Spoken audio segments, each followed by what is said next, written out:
Mesdames et messieurs, bonjour et bienvenue à cette session de la revue de presse du vendredi 20 février 2026. L'actualité économique est marquée par un souffle salvateur. L'avenir nous révèle que l'État ivoirien injecte 1556,8 milliards de francs CFA dans le secteur privé.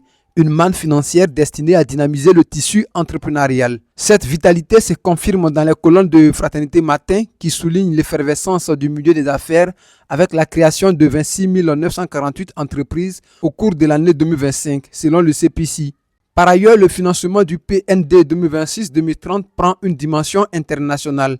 Le mandat rapporte l'étroite convergence des vues entre le Premier ministre Begré Mambé et Sidi Oulta, selon l'accompagnement stratégique de la BAD et du Fonds de développement arabe pour les ambitions de la nation. L'essor met en lumière la nouvelle feuille de route du ministère de la Santé, sous l'impulsion de Pierre Demba, transformer chaque centre hospitalier en un sanctuaire de performance et d'humanité. Le Matin rapporte que le vice-premier ministre Tene Birahima Ouattara a été distingué homme de l'année 2025, saluant ainsi son influence et son action au sommet de l'État. Sur le plan politique, le Patriote nous apprend que Raymond Goudou termine sa campagne en fanfare en présence de plusieurs cadres du RHDP. En écho, l'héritage nous fait savoir que Maurice Kakou Gikawe a apporté son soutien au candidat du PDCI RDA, Hervé Ali Ali, pour ses législatives partielles.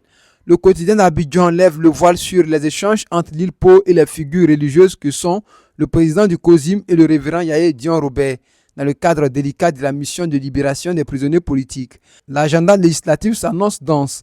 L'Inter nous informe que les députés devront se pencher sur pas moins de 27 projets de loi lors de cette première section ordinaire de 2026. Enfin, terminons avec Super Sport qui nous donne rendez-vous sur les pelouses internationales. Les pros ivoiriens seront en attraction ce week-end, promettant de belles émotions aux amoureux du ballon rond.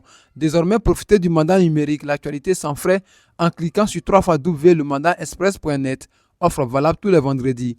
Mesdames et messieurs, merci de nous avoir suivis. Nous vous donnons rendez-vous lundi pour notre numéro de la revue de presse. D'ici là, portez-vous bien et que Dieu protège la Côte d'Ivoire.